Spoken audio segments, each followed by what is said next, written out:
Here Hi, we I'm are. Sam. Kirsten, and we're here to chew the metaphysical fat. Woohoo! Yes, we are. We're back for episode 2. Thank you for being with us. We've got a really lovely guest on today. It's Dyanna from Transcending Ascension, who's a metaphysical minister, an author, among many, many things. She's one of our absolute all-time favourite people, and we just want to have her on to tell her story. So, yeah. Yay! So here's Dyanna. Hello. Hey, Glad to be here. Yeah, we're glad to have you. One of our favourite people, absolutely. We're really, really excited to actually share the metaphysical fat with you, Dyanna, because you've got so much to say and so many topics. Your podcast recently has absolutely been throwing it out the water, it's good to say. But we want to kind of hear a bit about your story for people that don't know you. If you want to just go ahead and tell us a bit about yourself. Yeah, for sure. I won't give you the whole thing because I swear like every chapter could be its own movie. So it's pretty standard issue where you go through the supreme darkness, but as being a star-seedy person, having that star-seedy childhood, regardless of being raised atheist, which I think is pretty unique for my age bracket, though not unique for kids of today. So it drives a passion in me, and it's why I wrote my kids' book. And it's why I'm trying to build something for them really when they get older, because this is just the ground floor right now, what I'm doing with the ministry and now partnering with Stephen. And we'll talk more about that later because that's very new. But it just grows and it grows and it grows at a darkness, which a lot of us have found. And 2012 really shook me up and stopped allowing me to ignore it. That's how things actually ended up darker for a few years because I was still trying to ignore it. But Spirit would have none of that. So it just kept pushing me and pushing me and pushing me. And it just grew from there. 2016 was a jump. 2018 was a jump. 2020 for me, because a lot of people end up waking up in 2020, but for me, because I was already awake, that's when the gears locked in. And I don't want to call it perfection, but it did hit like an alignment place where I was like, let's go. And from there, I became like professional at this. Before that, I was just spiritually seeking on my own. But around 2020, I think it was late 2020, I started bringing this to people and started teaching. And shortly after that, I became a minister after trying to be Christian and do the Christian church thing. I went to Bible school. I became a Sunday school teacher. And that was just, I think a lot of you guys, because you were all raised, a lot of people are raised Christian, and then you just know that just fell flat. So then I was just on fire to become a minister myself. So I went and got a degree in metaphysics, became a minister, and still working on the master's. Eventually I'll be a doctor of metaphysics if I finish that all up. But honestly, being the minister was what I really needed. The rest is just the cherry on top. And then it's been growing from there. It started as a solo teaching show. It started, and then I moved into coaching, but then it moved into ministry, and it just grows from there. And here we are today. And I'm glad to have you guys. You guys are some of my favorite people too. Yeah. I mean, that's quite a big journey that you've been on there. There's a lot to kind of unpack. And like you said, you've given the kind of condensed view. And I know a lot of us have kind of been on these really long and twisty awakening kind of journeys. And like, I really like what you said about it's born from the darkness. Because I think we can all kind of chase our awakening back to a place where it has to be kind of uncomfortable, because it forces us out of that comfortable kind of wombic space of of just going through the motions almost. You know, it's kind of like we're in that gestation period where all the stuff's kind of coming to us and we're kind of pushing it away. And I'm not saying it's the same for everybody, but for me it was kind of like you put your head in the sand a little bit because you don't really want to always face it. Do you feel like you had moments like that, Dyanna? Oh, she's gone. Yeah. She's had to go do the mum thing. Obviously, the most important thing and part of this journey, which I do want to just touch on while Dyanna isn't here. I mean, Kirsten and I have spoken about that, is the next generation, because I think you did touch on that in your kind of intro, Dyanna. You were kind of saying that now it's the norm or almost more normal to the energies have increased essentially. Yes. And I'd really like to hear a bit more about that, because I mean, Kirsten and I have both spoken about this before. Our journey is basically the foundation there, and we're building a platform now. This is kind of how I feel anyway. And it's to kind of usher in the next step, and the next step is our younger generation. So that's kind of what we're bringing through now. Yeah, exactly. Like I see all of us as like the future elders for all these kids. And as someone that was raised atheist, I can see the validity in it now, because you're raised without, I mean, parents will give you dogma regardless. And atheism is in itself is its own dogma, but I was free from like any kind of a box for spirit. So spirit was able to grow within me naturally and completely and authentically, like the way, and then learning all the religions as I have and all the traditions throughout time.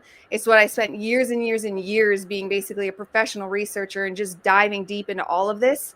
You start to come to a place where it just aligns. And it is in that Christ consciousness space, which is what we're like coming back to realizing, but we're going to birth it new, and this new way that's free in a spirit way, yet also hopefully we're going to start to construct society around this and to construct the future around this, so that literally spirit is in everything. Like that's what I want to help be a part of.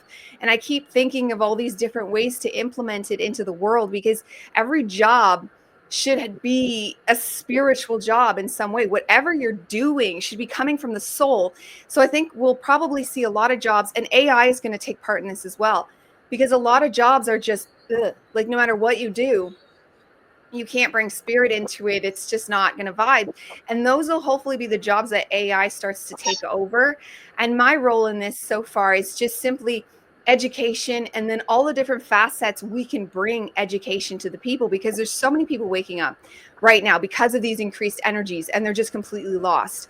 They know it's all wrong and they don't know what to do about it. And then so it's just filling up the self, because that's first and foremost, I think, the mission that we're called to right now. I think that's why the future, it's like we kind of get these tinglings of what it should look like, but that's because we have to finish building up the self. And even I am still working on digging out what that self is, and it's bringing back lost pieces of the self from the past, but then it's also birthing brand new pieces and talents and abilities that you didn't even realize were inside you. Because people, like, it's like we know we're brainwashed, right? But the layers to how deep that goes into our being matters, because we're manifestors of reality 100%, and but 95% of that on average is subconscious. This means a lot of work at reprogramming the self and doing energy healings. Like you guys are both fantastic at both therapeutically. For you, Samantha, like you can just just see the insides of people. And then Kirsten, you have like fantastic energy, and your energy healings and everything you guys do are going to start building up to be what the future is going to require as mandatory, like taking your daily vitamins. You're going to work out your psyche, and we're going to grow away from the way it's been done. Like therapy did the world good, but it also kind of had its own boxes it kept people in of diseases and pills.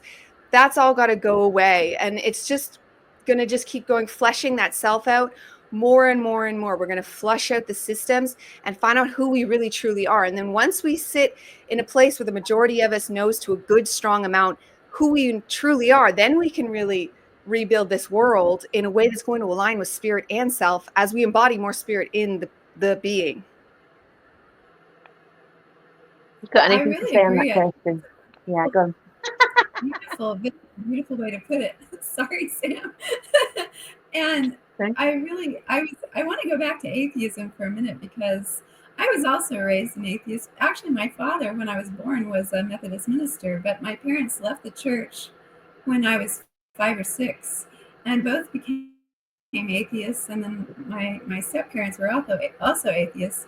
And I really liked what you said about how that gives you a free, because for me, coming to it as from parents who had left the Christian church and really did not like Christianity to begin with, it took me a while to get back to Christianity and kind of find that path, because I think but it gives you the freedom when you're raised that way to take that circuitous path and examine all the different types of religion and spirituality. And so really it does give you a lot more freedom as a child if you're not having that imposed upon you in some way. Of course, atheism in itself is like a thing that people are using.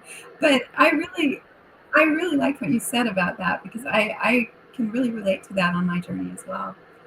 I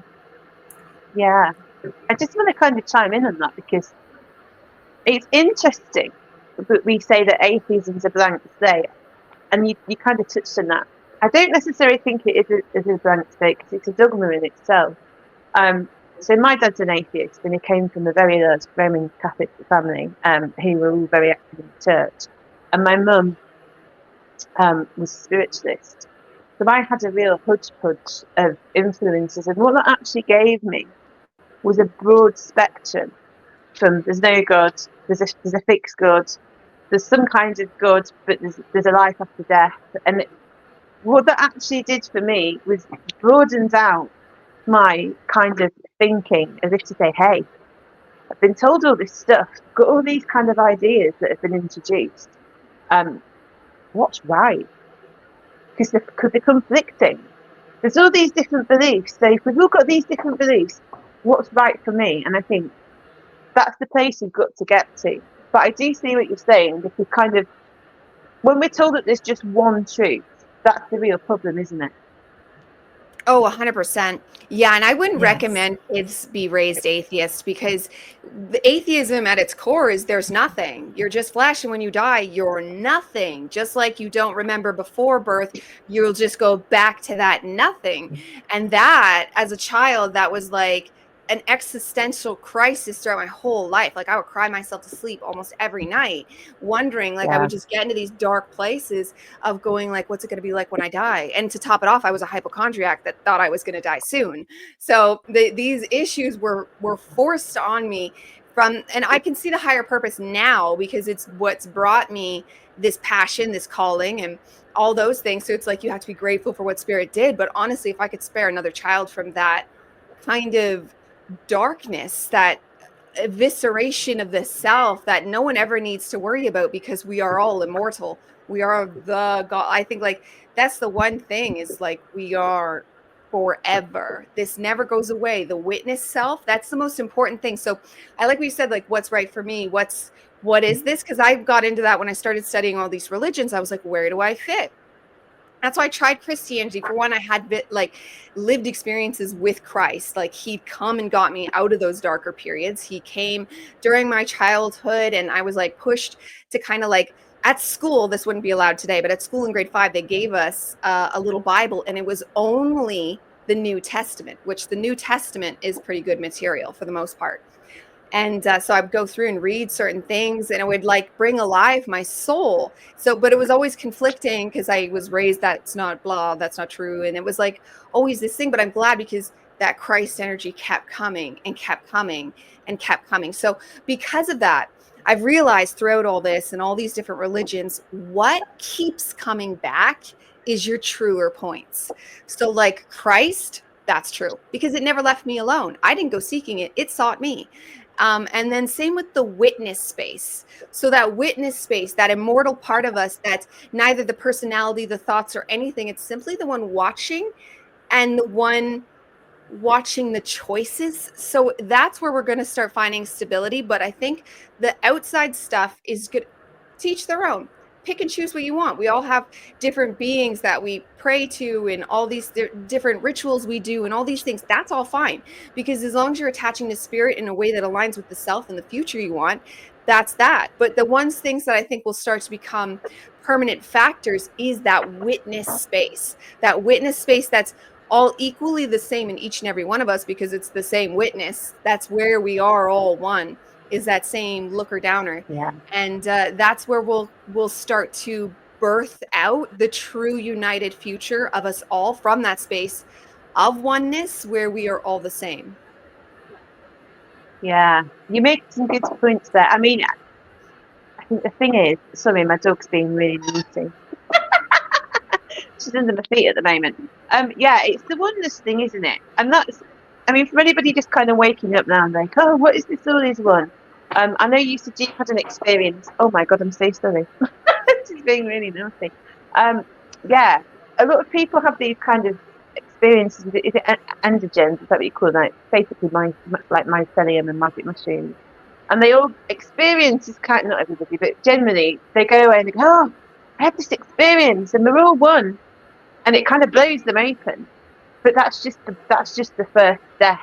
Like you and like just touching back on what you were talking about religion, like you were really, really scared because like, oh, there's nothing out there. And then what happens is you expand your consciousness.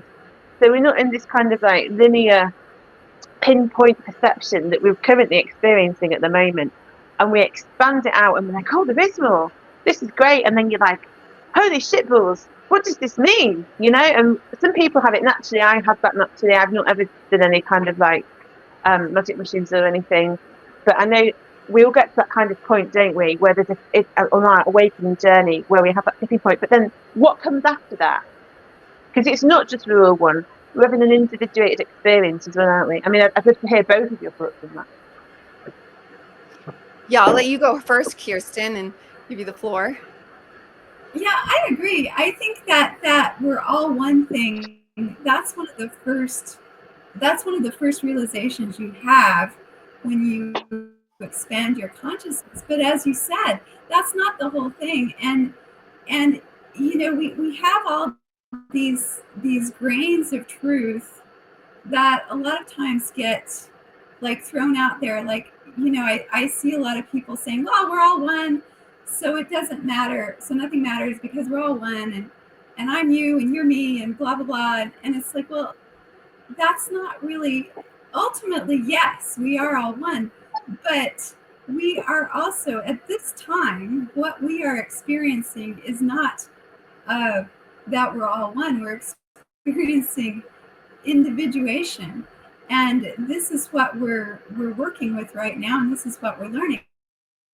So it's good to know that ultimately we're all one, because then you can look at other people and say, well, this is another aspect of me, in a sense, but also in a sense, this is not another aspect of my small self. This is another aspect of the large self. So I can learn from these people, and I can, you know, it's really hard because you have to balance it so that, because if you just go around thinking, oh, we're all one, and so I don't really need to know that person's point of view, or I don't really need to do whatever. You do need to know other people's points of view if you're going to interact with them. And I know some people who just assume that they know we're all one now. So we're good, so I can do whatever I want and I don't need to know anything about you. And that's not really I guess it's taking all of that and balancing, and also it seems you grab on sometimes, especially early on in your journey, you may grab on to one concept like that and just hold on to it and apply it to everything, and that's not always very helpful. No, so, and 100. Yeah, no, I 100% agree. That's like the false light, and it's just as bad as dogmatic religion. It is the dogmatic religion, like whether like they think they're rebelling against religion, but you are a dogmatic religion, because you're very, very right. Because getting stuck in that oneness place, I mean, if that's truly your soul's calling and that's really how you want to live life, I'm not going to argue with it, because there's worse places to live your life. But that's not, I would say, full integration, because full integration is knowing the witness is part of the all that is all. And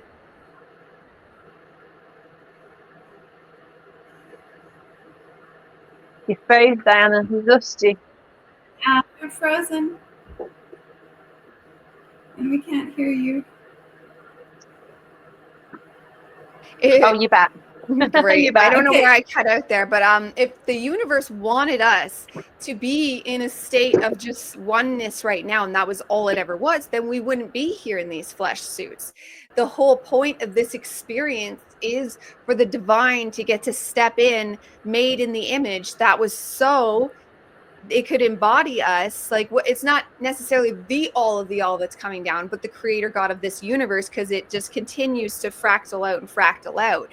So what we could consider a God being has specifically made us to be a part of us, to be living out all these different things. And that's where we fall into astrology. Helps us flesh out what's us for us, and things like human design and gene keys helps us flesh out what's us for us, but also self-exploration. So like going into all those religions and feeling what sits right, what doesn't. And what you do when you do that, when you look into all these ancient, even fictional literature, but like the well-known ones, and they've stood the test of time, like Paradise Lost and all the ones we know about that come through to us, they help us build up our archetypical mainframe, because essentially we are computers and we are the manifestors of our own reality. Because I teeter on this, but I'm pretty close to believing we each and every single one of us have our own unique timeline. So for 8 billion of us, there's 8 billion timelines. And this is how you can be the creator being, because people go like, oh, how am I a creator being? Because that guy just blah, blah, blah. No, you really are. Because if you were in alignment, every single thing would come in alignment. And that doesn't mean you're going to be able to predict everything that happens, but it means when it comes in, you'll be in flow. And this happens the best when we're in authenticity, when we're sovereign and discerning. It's why those are the things I'll fall on teaching people, rather than teach them the ins and outs of all these varied religions and the names of gods and things like that. That's another thing I feel like the divine put into me. I don't know if it's something to do with my ADHD or what, but I don't hold natural like Samantha, you say you're new to this, but you know all the Buddhist words that I just push, like all the terminology usually comes in and out of my head, and I don't know the exact terms for all these things, but conceptually I can see it all. Conceptually I can look and learn them all and see where they tie together, and it's all in archetypes. It's all in, it comes down to archetypes really, and just different words for what that means. Because fourth dimensionally, like we already are fourth dimensional, and we've been fourth dimensional since as long as we've been having thoughts, and we've been having an imagination, and we've been projecting out what we want in this world, or even what we've been brainwashed into this world. It's still being done by us. It's why they work on brainwashing us, because they know that we manifest reality. And so it comes down to building up your archetypes, expanding out your reality, building up your perceptions, building. And then we're going to find ourselves in a bigger world, especially because the more of us that do this, so we are individuated with individuated timelines. But one of the things about us all being together, and this goes actually separate from the oneness space of the witness, but also our neural networks, our collective consciousness also bands together as it's like own being. You could even call it almost like an egregore, except it's very real, and it goes and also manifests into reality in the many, many layers that we consist within. So all thinking similar thoughts. So if we get enough of us, this is why they said, like, some people said the ascension would be guaranteed at 1%, 8%, 15%. I've heard 144,000. Like, we've heard all these different numbers of what it would take, but collective consciousnessly, if that's a word, this makes sense, because it's like the 100th monkey effect. Again, we keep hearing all this different language. If enough of us believe and know, even if it was a lie, it would manifest. But if it's authentic and true, the power behind that is just going to bring beautifulness for the future. And we're still like sussing out what that might be, but we're starting to get inclinations as we start to learn what we deeply and truly want. But building our perceptions and awareness is a key factor in strengthening our manifesting ability for the future. Yeah, that was brilliantly said. Absolutely brilliantly. You touched on so much there, but I want to go back to a couple of points that you made. So we were on about the timelines. So my own kind of experience of this is that we're all in a bubble of awareness. So each person is a so you're basically a razor sharp pinpoint of awareness. So our consciousness is absolutely massive. And within that consciousness, it touches all of consciousness, and it's always in layers. As you go up the densities, it gets bigger and bigger and bigger and expands. And as it comes down as though it's like a laser beam, and it becomes smaller and smaller and smaller. And this is where we are now. We're in the laser beam focused perception, and we're sitting, and this is how we perceive time. And time is little individual dots of awareness. Each now moment is just you know what I mean, and they're all merged together. And what actually happens is we're just experiencing now. And our bubble of awareness is touching on somebody else's bubble of awareness. And as we heal, we let go of certain frequencies that are no longer in alignment. And that's why you can outgrow people, and you can exist in a reality and not have an awareness of what other people are experiencing, because they are essentially experiencing an alternative reality. And that's kind of how I perceive it at the moment. I mean, I don't know your thoughts on that, Kirsten. I agree with you. I have experienced, I have certain people that were in my reality have just gone away, and that they're still living, and I still every once in a while hear about them. I know they're around, but I never see them anymore. And that happened pretty much in 2020. Suddenly a lot of people just exited from my life, and I have never heard from them since and never seen them. And I know they're still around. But I do think that's true. They're just on a different timeline, and our frequencies just don't match anymore. So yeah. I'm walking around in one frequency, and it's a frequency that they can't access. And because they've chosen their frequency. I mean, we're all making choices all the time, and that's what they've chosen, and that's what I've chosen. So it's not that anyone's done anything wrong or bad. It's just that we're not living in the same reality anymore. And that comes down to sovereignty, doesn't it?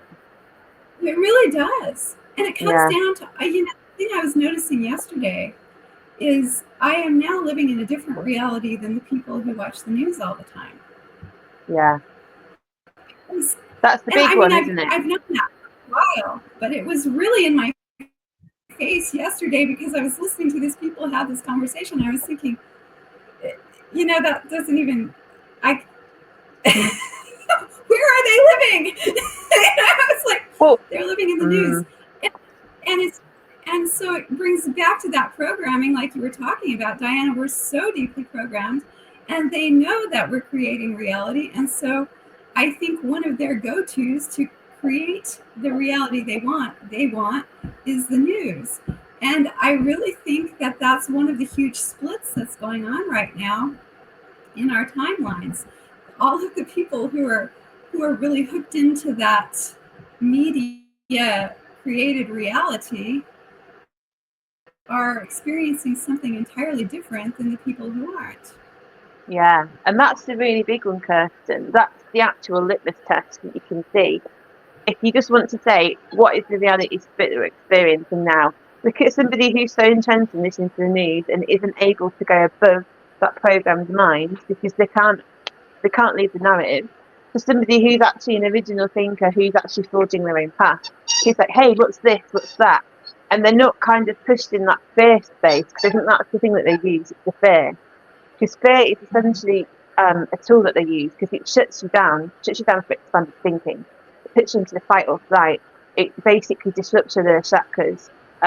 So yeah, I completely agree with that. I mean, what are your thoughts on that, Dyanna?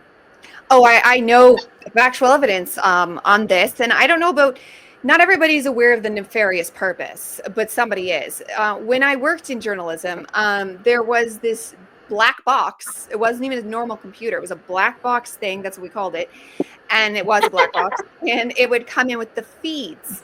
And the feeds would have just a bunch of stories, and we would have to pick which ones we were going to do and then go out and film it. But we would find the writings would already be available on what the story was. So we were this is why you'll find news stories that are all very similar, because they're pulling from the same source. And it was never taught to us where these feeds are coming from. It was who's making the feeds? The black box is Saturn. That's what it is. Sorry, go. Yeah, right. Exactly. So, and then the studio itself would just be driven, and how we were taught was it wasn't click culture, but it's funny because I think of it like that now. Bumpers and teasers and tags. They wanted the catchphrases, the things that were going to draw people in, the dramatic scenes. They were perfectly all right, and they encouraged twisting it for the dramatic narrative. Like if you had a bunch of people that you interviewed, they would ones that were just the most shock valued to put as the center of this story, and it was all just about what was the most dramatic, what would get people watching. So, and that was from the studio's point of view, where the feeds, who knows, you know, I'm sure they have an answer, but like, what's the true answer? And we know, we've proven that the media, they have those clips on YouTube where it shows all these anchor people with straight up the same script, all saying the same things that they're trying to get into your head. So 100% they are manipulating collective consciousness through the media. And that's another way the world's going to change, thanks to us. We're the media now, and YouTube and the expansion with all the different rumbles and things like that. I wanted to only potentials resonate. Only potentials. Nope, don't know why I said about that. Resonance, though, with the people in our life. Yes, everything in our life and how we see it, in each timeline being the same, but the ones you're in, or sorry, different, I meant, but the ones you're in resonance with is where you'll cross over and have similarities. Like, so there could be things in the world that those media groups are going to see as different. They literally might even see something different because the Mandela effects are getting off the charts now. Yeah. But versus like us, because we're circulating together, and when you circulate with friends or anybody, even if you hate them, if you're circulating, you're going to cross stream and you're going to start manifesting similar realities. That's why you want to watch who you hang out with. But I'm very grateful to have both of you, because that's a positive thing in my life to help manifest better things in the world, better outlooks, better creations, because it's all coming down to that. So it's sad when these people exit our lives. And I had the same, where I don't really know anyone I used to know. Like, I'm still technically friends with a ton of people. I haven't seen them in like over 8 years. So it's like, are we friends? I don't know. And then family wise, I only see my immediate family a couple times a year. Like, it's not a thing. It's very, very distant. And even when we do see them, it's almost surreal. Like, it's really weird. And you could see the stark differences in reality. When this first started coming about, I would like try to get truth to people. Like, I spent years as a truther trying to wake people up, but then, that's where they'll start to make you think you're schizophrenic, because you're like talking to a wall and they think you're crazy. But now I know that's not their reality. To them, I am crazy, because their reality is their reality. And the thing with the split, we have to wonder is, are they going to eventually see the things they're scared of, like Trump's going to blow up the world, or in our country they think just the conservatives are just as bad, and they're going to end the world. And it's like, if that's what you keep perpetuating, then when we finally do see that split, that might be what you see. And then that's always what gets me on the wondering is, what is, like, are we even going to see these people in our lives, or is something going to happen to them in our timeline and they'll just be gone? Because we've all seen, I don't know if you've seen, I've seen many people die in the last few years. Like many, I literally watched my mom go. Like, you literally have all these things that they're bringing to the forefront, that they're going. And it's really intense. But at the same time, it's a cool time to be alive, as dark as that sounds off what I just said. But like, go ahead. No, I was just saying, it's the sovereignty thing, isn't it? And that's the thing, that touched on a really big thing there. So I think it comes down to, we're not going to say it, but the thing in the arm, it was a conscious choice. And this is what I'm seeing play out with a lot of people in my reality. I'm looking at them now, and I was saying this the other day, they look absolutely bloody haggard. They're unwell, they've got loads of health problems, they're having, fits, or all sorts of stuff going on. People that have just passed away have just absolutely been off the scales, and you kind of think, are they passing away because they've just gone to a different timeline and they can't exist in this frequency? Because it's like a trifle, isn't it? There's layers. I always talk about the quantum trifle. And we're just existing in different layers, and it's like, depending on how dense we are, depends where we are, where we're experiencing on that trifle. I mean, I don't know what you think about that, Kirsten. Over to you, that trifle mania.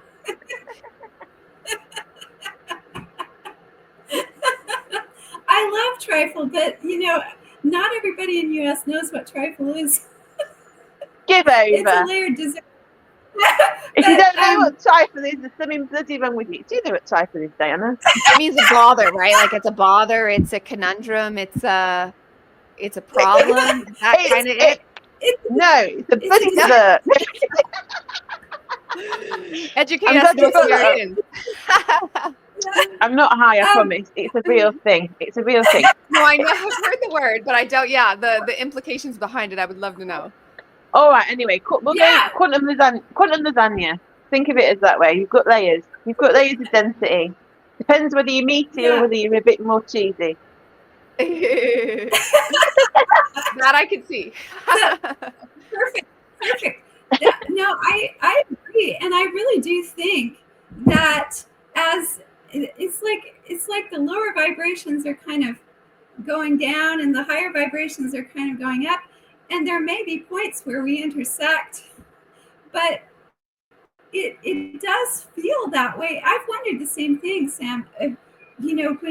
Because I have lost a lot of people.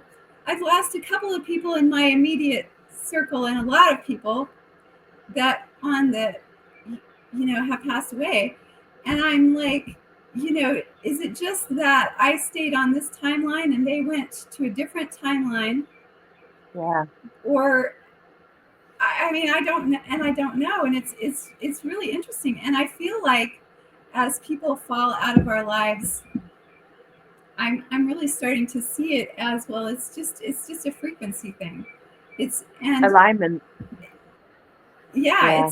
It's just an alignment and frequency thing. And I have wondered, am I going to disappear from the lives of people and they're going to think something happened to me? Or vice versa? You're already dead. No. You're already dead in somebody's life. Yeah, you went to the funeral. Bashar would agree with you too. Bashar says that happened. Yeah, well, do you know what? I'm sure there was something in the Bible. There was something in the Bible. I'm sure it says 50% of people go to bed and like the other person won't. They'll wake up and the other person won't be there or something. Was it a Bible passage? I can't remember. I heard it somewhere anyway. So it has been said. Yeah. Two people will be walking or something, and one will ascend and one will. Yeah, that's the phrase. Yeah, that's I think the phrasing goes closer to. Yeah, 100%. Yeah, that's a weird one. I thought about that, and Bashar says it's true. He says we die all the time, and what we do is our consciousness flips to the one where we're still alive. We always flip to. She's gone again. She's died. She's going to come back though. It's all right. Again. Saying something. Dyanna, your consciousness has left your body. No, next week she's frozen. It happens. But so we die so many times, and then other people's timelines see us as dead, and then we keep the versions that still see us as alive, and it gets really convoluted. Not that I don't die on the hill of Bashar. He's got some interesting points though, and I find all these people can help just expand our way of thinking regardless. So it's an interesting notion, especially because the split is so prevalent. And that's another thing, like Christ kept coming, and it's true. The split keeps coming up. So that means it's true, and we're seeing it happen. And I'm always like, should I even still see these people, even the little bit I do? Like, one of them's my sister, and then her husband is even worse, and I blame him. Not that we're supposed to blame, but she was a wonderful starseed herself. It's the saddest when you see a starseed go down that road, because I feel like as one, you're more tortured by the norm, because there's some people that are born to be normal and go ahead, but there's other people that were born to be starseeds, and when they go down that darker road, I feel like they're in for a harder path, because their soul is like, it's like they're more programmed to be of the soul. So when they're not, it's more janky when they don't. So I'm scared for her, and we used to be best friends, and it's like, but no, my God, seeing her now, it's just painful and excruciating, because she's like mean. She's the one I called my mean sister. And it's just like, should I even bother seeing you anymore? Because it's so like energetically, like I can feel it, the hate and the dissonance that comes in from like these kinds of people. It's why I don't bother with outside people. If I'm not like blood related to you, then bye forever. And that's fine. Sagittarius is all right with the cut. But like my actual sister, because we were very all bonded. It's hard. And it's like, what do we do? Yeah. Am I slowing down the split? Like, you know what I mean? Like the split, I want the split. If we do boop out and she goes to some other planet, I can wish her love and respect, because I as sad as that is, I am told spirit many, many times, just take us. Let me keep my children and my husband. But like everybody else, if you don't want them, goodbye. Because I want to go to a higher planet, or this planet, apparently, because it's Earth that actually wants to be doing the fifth dimensional thing. And the others are said, for the majority of what I've heard, because some people have said we're going to go off into a heavenly realm, but that doesn't resonate for me. I don't know what you guys think. For me, because this whole thing seems to be Earth's journey, she's the one who wants to ascend, and we're coming along with her. It's why this can be very painful at sometimes, because our own psyche might be like, oh no, but Earth is like, too bad, so sad, let's go. Because spirit doesn't overly, like, if you think about it, I don't see this being spirit motivated, because spirit is spirit. It's already spirit. It's already high. Where I can see it coming from Earth, she's the one that's tired of being a vessel of darkness, tired of living in this headache that's always attacking her, tired of being in dissonance herself. And, you know, she wants to be birthed into harmony, and then these others are just going to go. So I would love to know what you guys see the split coming out as, because it'll help us create it. I would love a dramatic goodbye, like, and not this tiny little shifting could take us many more decades before we end up seeing the new world. Because, and then what, they're in 15-minute cities and we're out in the country. Like, that doesn't seem harmonious if you still because they're still of Earth at that point. If they're still there being disharmonious in their 15-minute cities, they're still going to affect us. They're still going to be part of our collective consciousness. They're still, because we're part of the collective consciousness of the tigers. So even if we somehow separate to a degree, that will still always be there nagging at us. And that just doesn't seem like the foretold thing from what I've read and even intuitively feel. So what do you guys think? I mean, I was told, and obviously take this with a pinch of thought, because this is just, it's evolving, that we're all heading towards a singularity, and the singularity is like kind of a condensing of what we call timelines. I was told essentially that every single possibility that could ever exist does exist as a potentiality, and that's what the void is. The void is just potentiality, and we're pulling it into our existence through the aether, the condensation of consciousness, etc. And what actually happens is everything's being pulled together, almost like in this black hole. It's all going to be condensed, and then it's like a cleansing, and then it all fractals back out again as kind of like a birthing or a creation aspect, but just within this point. Now, going back to the Earth, my own kind of thoughts on that is that obviously the Earth is a living being. Both Kirsten and I have got really strong ties to the goddess, and that's part of our combined mission, isn't it? We're here to kind of bring back the goddess, basically, which is a consciousness or an archetype, and that's kind of what I see the Earth as. And she's ascending, and we have come into this existence with our soul or our essence as a frequency to assist the Earth, and Earth to assist us. And this is what I mean by the collective consciousness. We're all ascending together. It's a team effort. Everybody that's here now has something to contribute. Even the people that we think that are asleep, even, you know, the nasty sister, even the people that annoy us at the supermarket, they've all got a part to play. Nobody is bigger or greater than anybody else, and nobody's journey is better than anybody else's journey. And this is the point that I had to come to, and this is what COVID taught me. You cannot sit and judge somebody who's had a jab. You cannot sit and judge somebody's own evolution. And what you see is we're either going up the spiral and expanding out, or we're coming down the spiral and contracting in to like the lower state of density. But we will eventually come back, and everybody's on their own path. So we can't compare, and that's the big thing, isn't it? You can't say, oh, this is my journey and this is better than yours, or I'm an ascended master, or, you know, everybody, if they weren't here, this reality wouldn't be what it is. And it's perfect in every single moment that we're experiencing. So that's the thing, that just takes the pressure off. You're exactly where you're meant to be, and that's kind of how I look at it, and so is everybody else. And whatever choices they make is up to them. And that's kind of the message that's been coming through really strongly for me this morning. It's like, look, you're in service, but you don't have to go out and save people, because they're going to save themselves.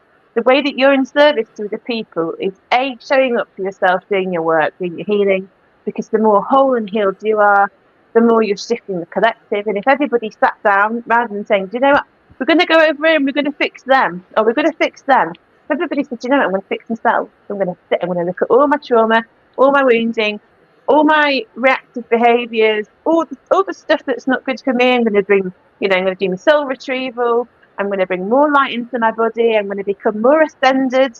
If everybody did that and took responsibility for their own journey, we'd just spend like that, because everybody'd be doing it, And that's what they said to me: lead by example. Don't look outside of yourself. Don't compare yourselves to anybody else, because what they're doing is their business. What you need to be doing now is putting your nose to the grindstone and doing the serious work, and other people will see that then. That's the whole point of this podcast. We're here to spread the message. I mean, I don't know what you think about that, Kirsten. I agree with you. I agree with you on a lot of points. I also, I'm an Aries, Dyanna, so I'm also perfectly okay with making the cut. Me too, yeah. Yes. But I believe the earth. I very deeply and fully believe the earth is a living being, and that she is tired of being a vessel for darkness. But I kind of see where both of you are coming from, and I have thought both of those things. that sometimes, and I have some very difficult family members too, Dyanna. I'm not going to mention them but I totally get where you're coming from with that, and it's really difficult, and you have to say, and I think in our personal lives, on our personal timelines, and maybe this is where it is, that on our personal timelines, there are people that are not appropriate to be in our spheres. And there are people who we are not appropriate to be in their spheres. And it's very uncomfortable when we're kind of forced to be together. And sometimes it's uncomfortable in a very helpful way, because it catalyzes some sort of healing. And so I always have to look at that. But I've come to the conclusion that it's not always for healing. Sometimes it's just to tell you to get the hell out of there. You know what I mean? It's not always for healing. Sometimes it's just like, you don't belong here. Go. But I think that is healing, though. Recognizing that, isn't it? It is. Well, you're right, and that's the boundary healing. That's like, oh yeah, I need a boundary there. Yay, got that. So, but I think that perhaps, what we were talking about before, with everyone having their own timeline, perhaps everyone's ascension timeline is different too. And it may not be that we have this ultimate split so much as we just are not converging on the same timeline. And I really actually like the idea of just this big split, and all of a sudden, boom, here we are.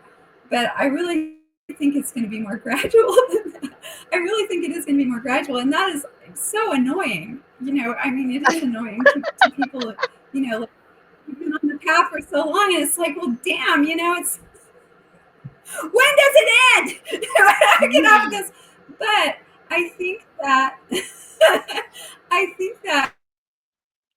that maybe the answer lies in the different timelines, because I don't want, and I think some people just come here to play a part, and then they go, and and that's okay too. And I don't know. So ultimately, I really don't know.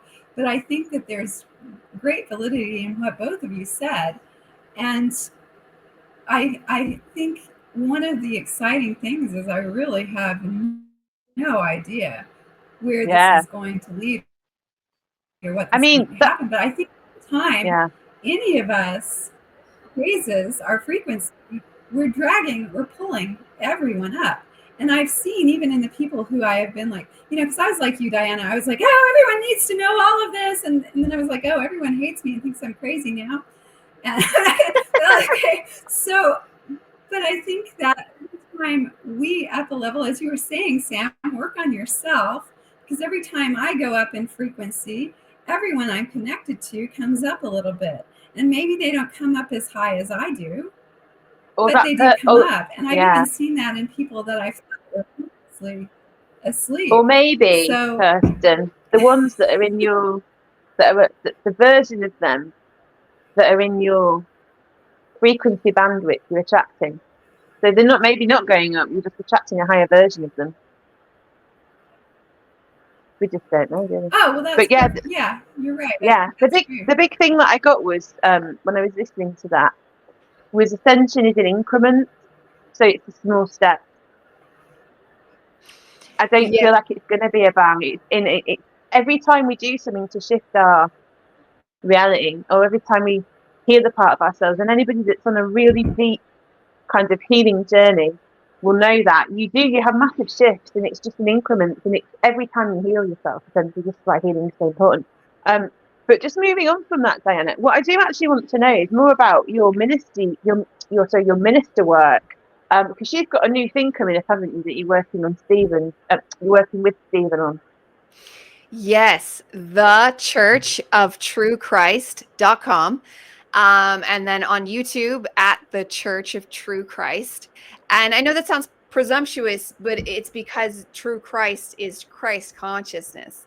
So it's all about Christ consciousness and then dissecting what that is. But as a ministry, meaning we are here to help and lead and guide and heal and whatever is required of us, of those of need that are here to learn. Because spiritual support is so vital, and it's something that I didn't have on a one-on-one level. So it's why I've been so passionate. Started with life coaching, but then moved to ministry because I was so alone for so long. And so was Stephen, because he woke up. He actually started, I had the pushes earlier, but I was very didn't listen.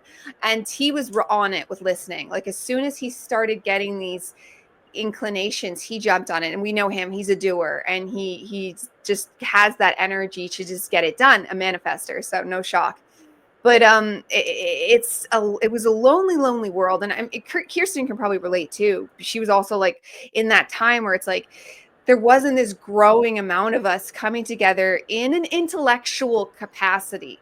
That's not just, I felt like it was there was pagan. So that's why I got into witchcraft and paganry, because that's all there was outside of the church that I could find in deep diving and research. And then there's stuff that came to me later. So you got to wonder if it's just growth and things came along my timeline. Because a lot of the stuff that I We've lost Dyanna again. Oh, we've lost him again.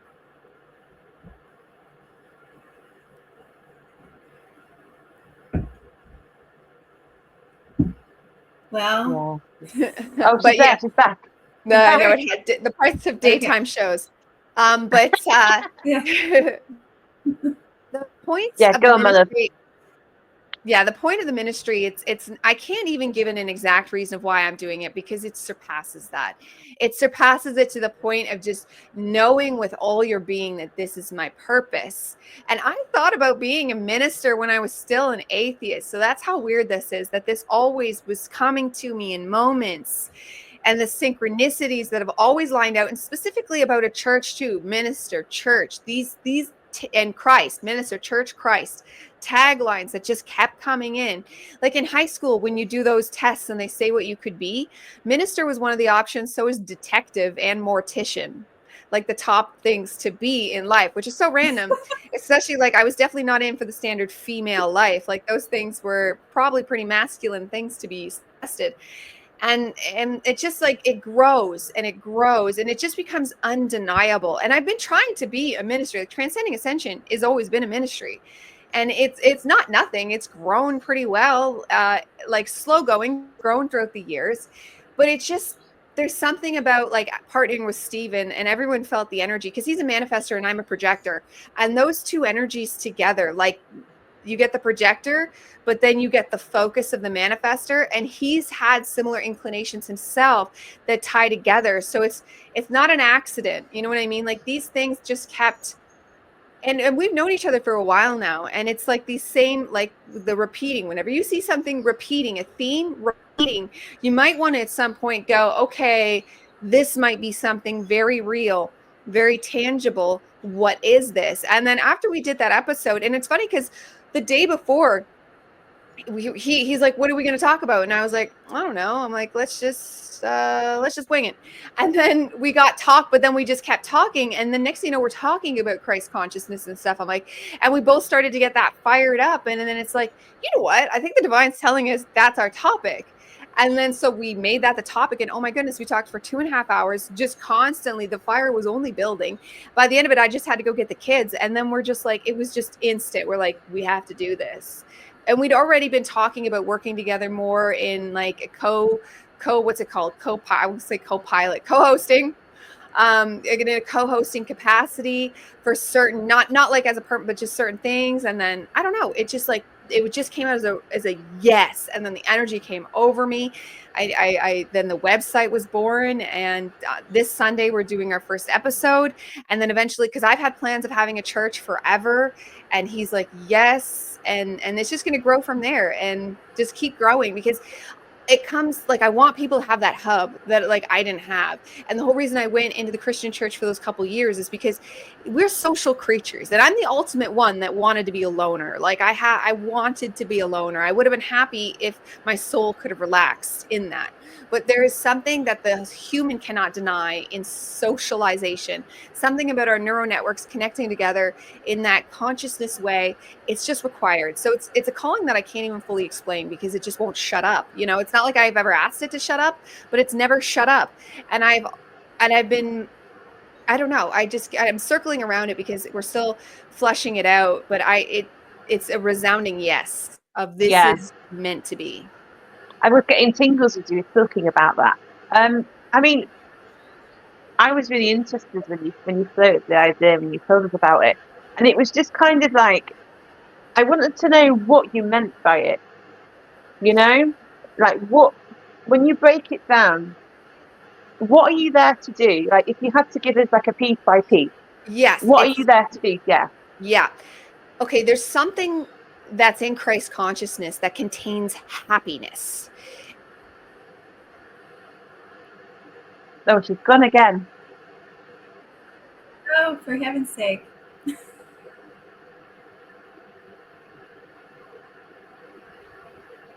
Dyanna, we've still lost you. I mean, Kirsten, just for Dyanna's breathing. Oh no, she's back again. She's back again. Go.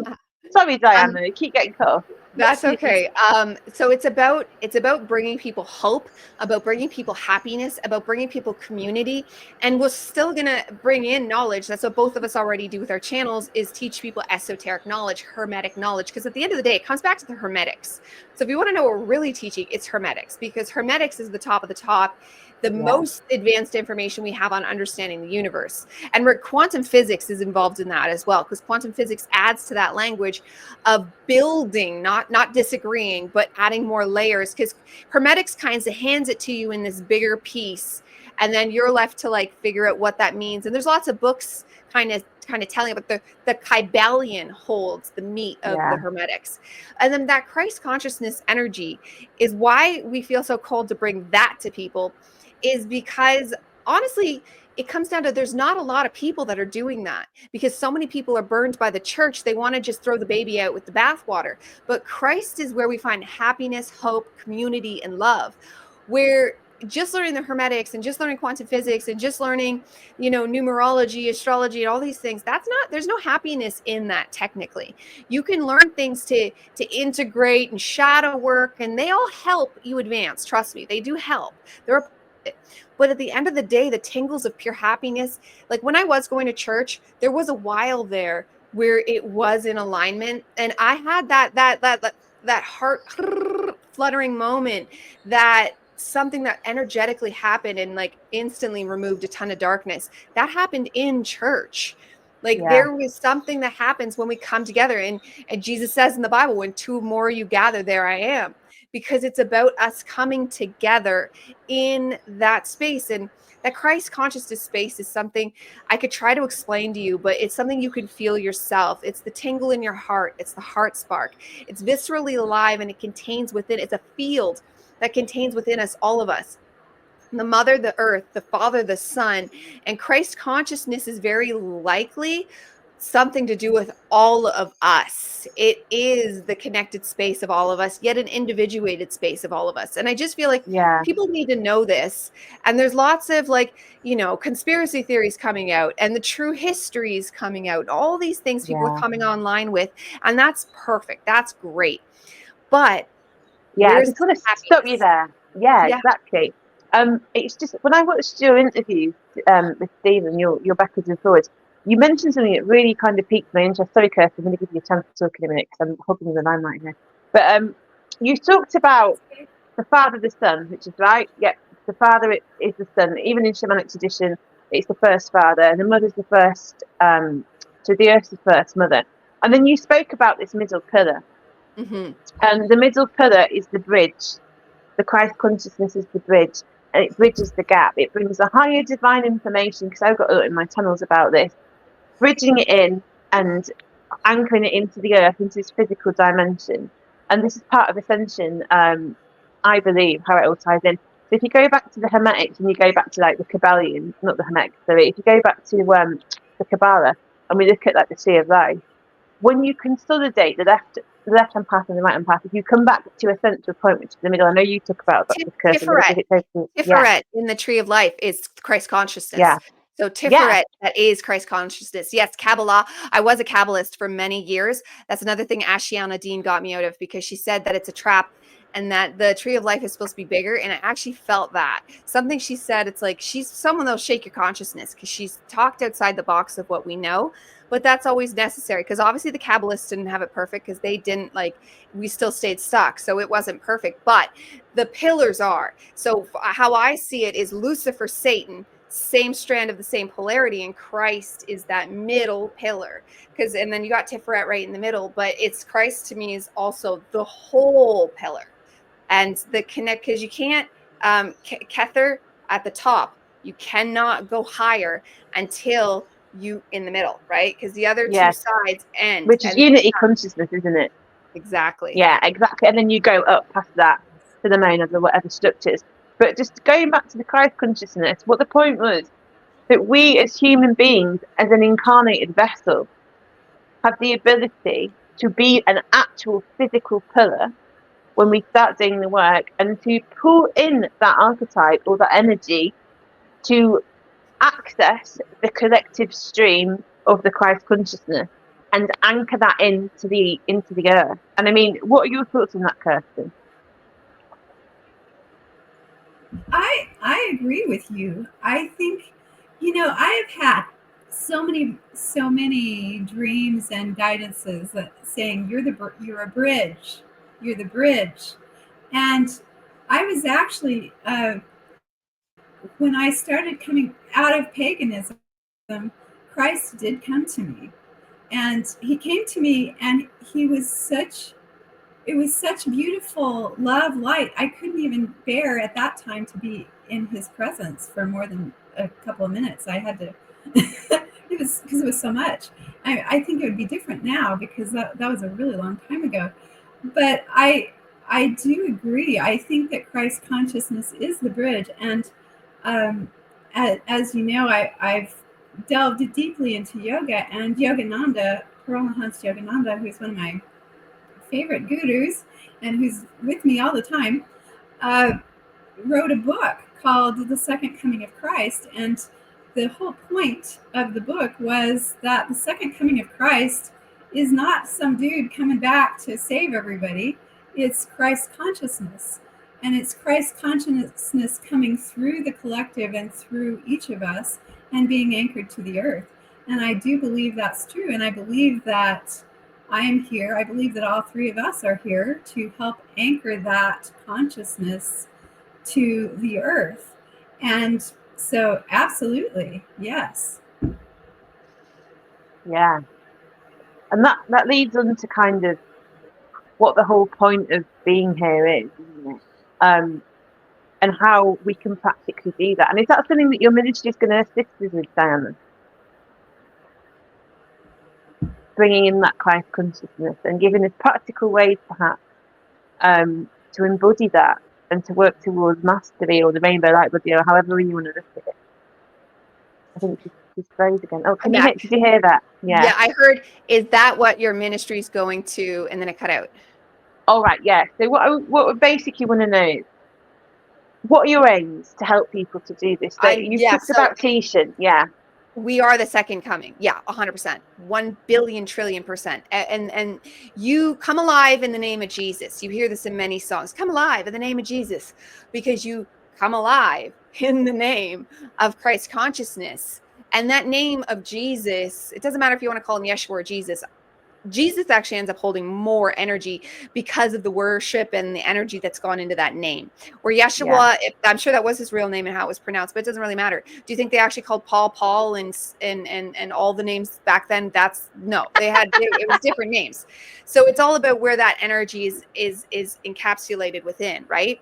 So when it comes to what that energy is, we can only speculate, and we have to just go with our own sovereign discernment and see that energy just holds the brightest light we can have. And one thing, it's a gold light. This is the thing. False light is white. So that don't go into the white light, and we'll see what happens when we die, and if I'll have the ability to resist it. But gold is the actual, like gold, we all know, another repeating theme.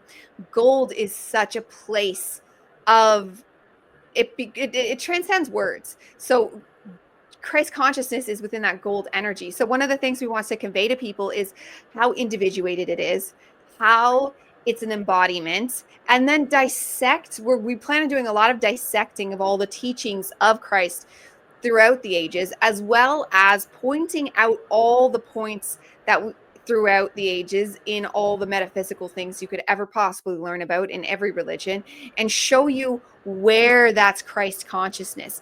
Because the more we learn about it, the more we embody. And what it will really do is help people have that Christ-centered focus. It's really, people are still free to learn and believe whatever they want, but we want to offer people a place of focus, because you can get very tangled in this world. And if you don't have a place that's focused, where's your timeline going to go? It's going to be, because again, just even if we're just doing this little timeline shifted at a time, if we aim correctly, and correct is kind of a triggering word, but if we aim, at an optimal place, I see Christ consciousness as that optimal place.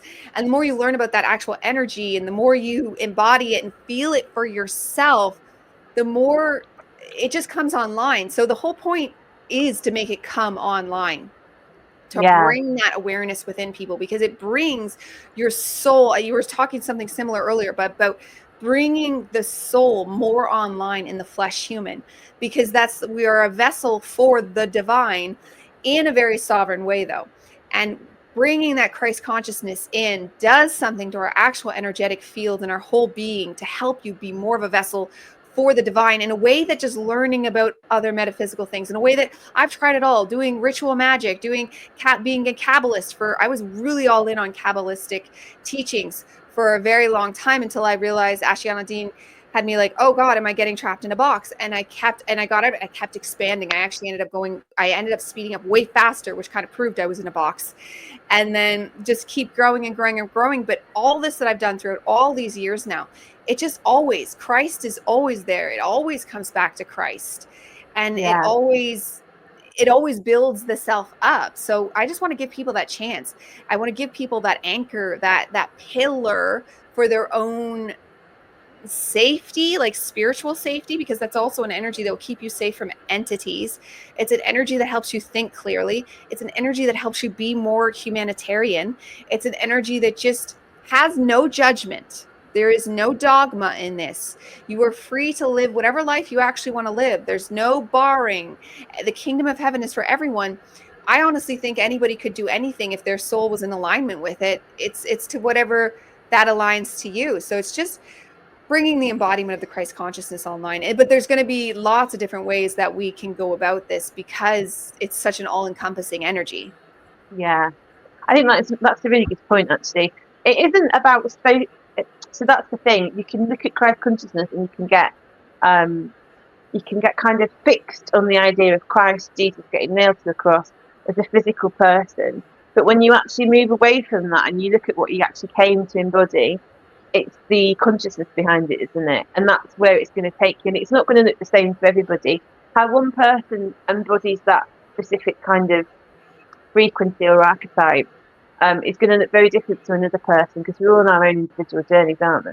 And I think it's really interesting that you're giving a kind of a framework. And what I really liked was that you spoke about the different religions and things that we go through, which all serve a purpose, and they've all got truth within them, but we don't let them box us in.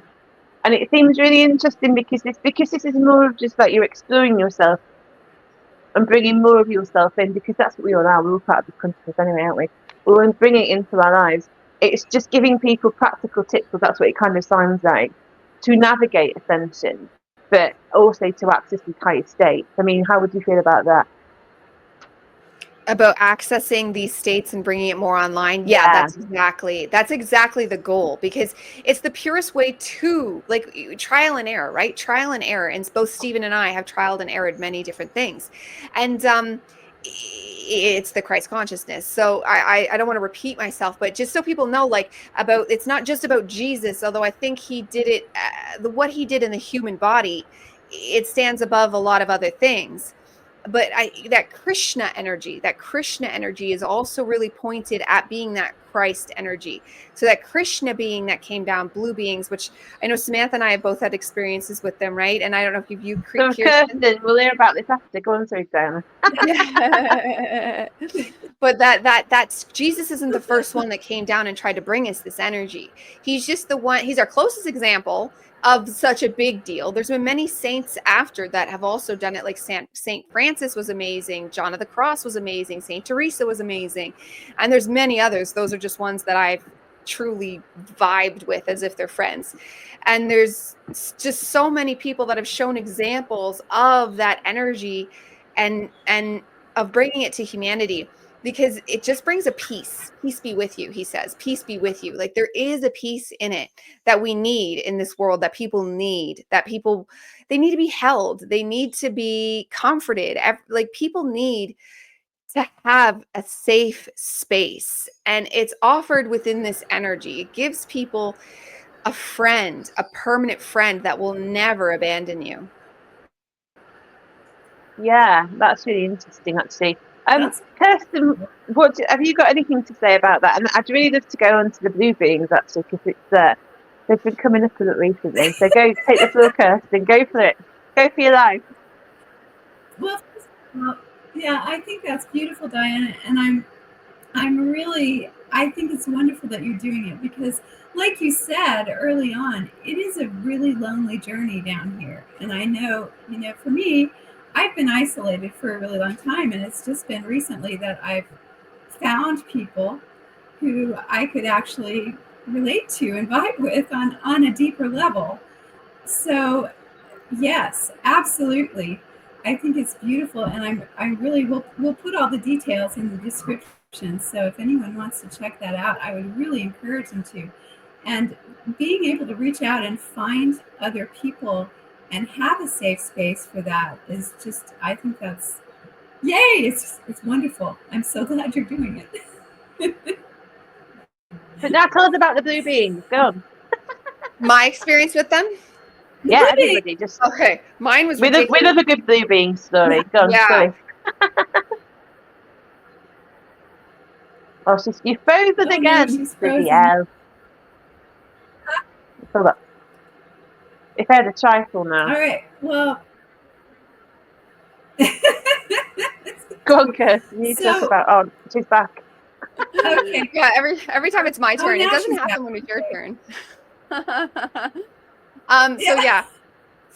It was I woke up and I was only awake in my head. My body was still frozen, but no sleep paralysis panic at all happened, because I realized instantly I was hearing a conversation, actually hearing it, between a blue being that I could see, and it was like in the blackness of your head, like when you're imagining, like it was in the blackness, but I could see the blue being. And then more of a wispy ghost, kind of just a thing, maybe no one even, was my higher self. And so my higher self was talking to this blue being, and they were having a conversation about how everything was going. They were talking about how it was going well. There was a bit of a back and a forth, and I can't remember the exact details once I snapped out of it. But I remember that it was about what was going on with my awakening, and oh yeah, it was she. So even my higher self was referring to me as she. She's doing really well, and then my higher self goes, oh, she's awake. She can hear us. And then the blue being goes, oh, okay, I'll have to talk to you later then. Bye. And then my physical hands shot up in the air, and I was dealing with some kind of quantum computer that I just intuitively it was just a knowing without a knowing why, as we do.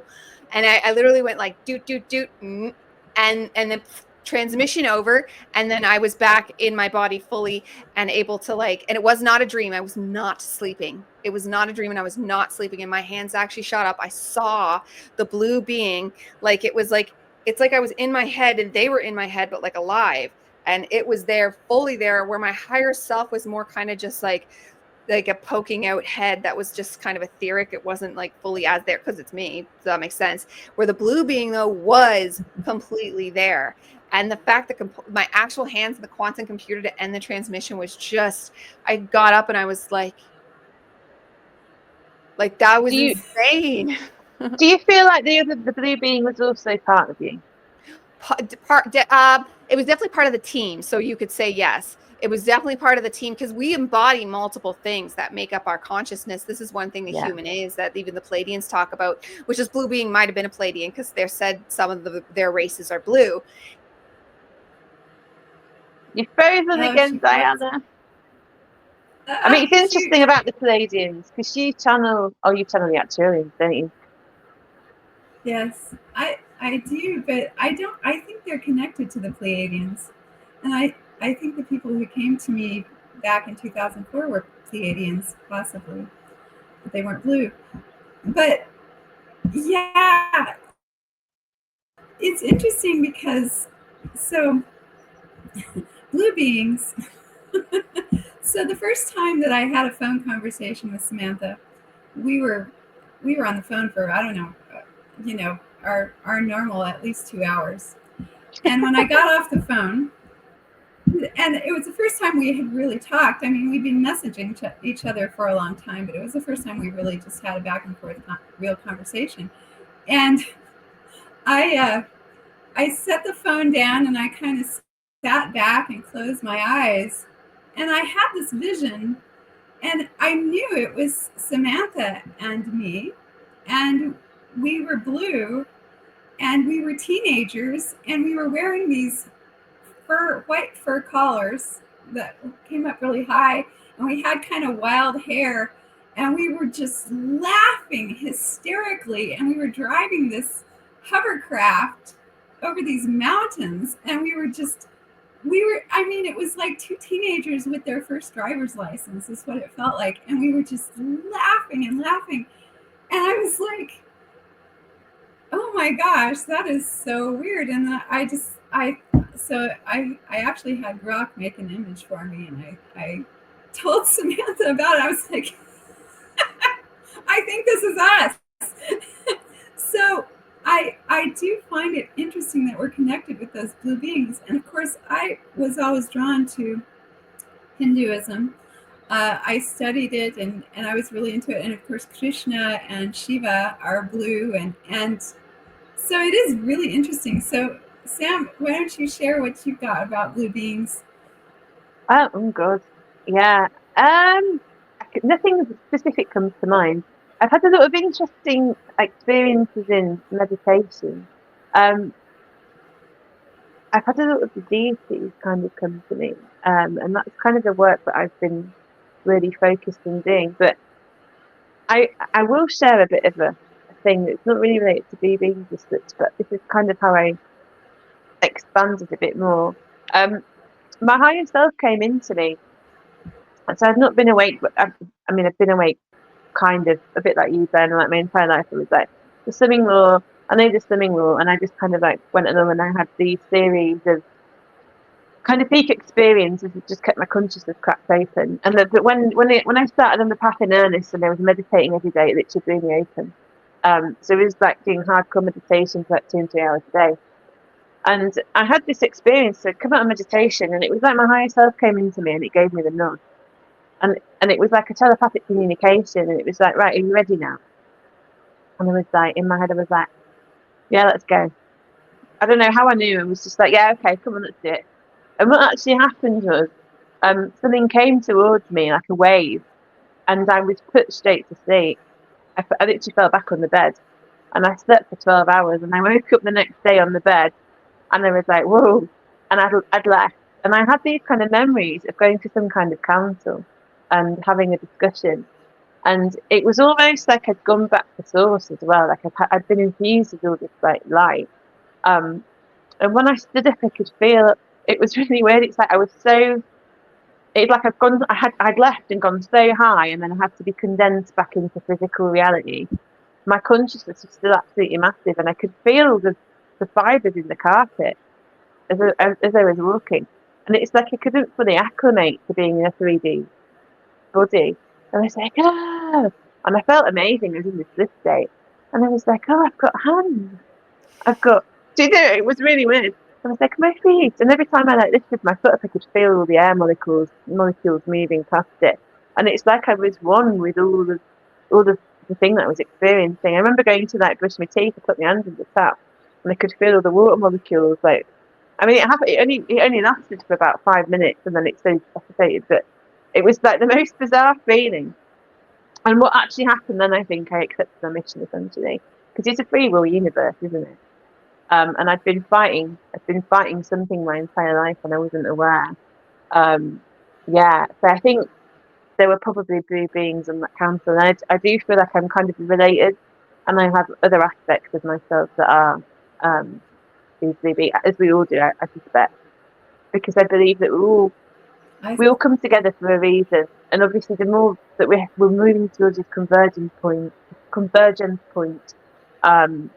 the more we're coming online, and we meet the people that we need to kind of meet to move the timeline forward, in essence, or the mission forward, however you want to kind of say that.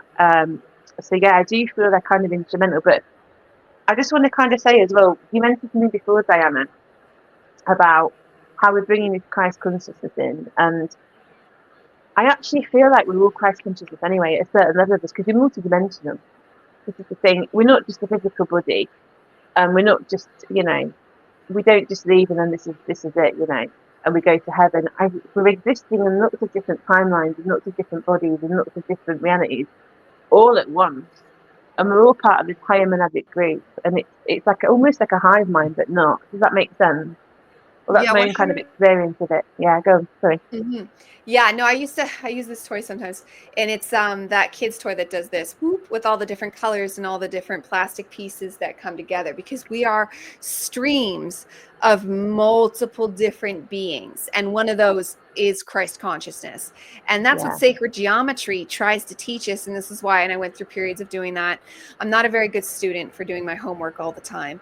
I get bored quickly. But practicing sacred geometry and actually writing that out ourselves builds our consciousness up bigger to be able to just more expansion and incorporate this kind of information into our known being.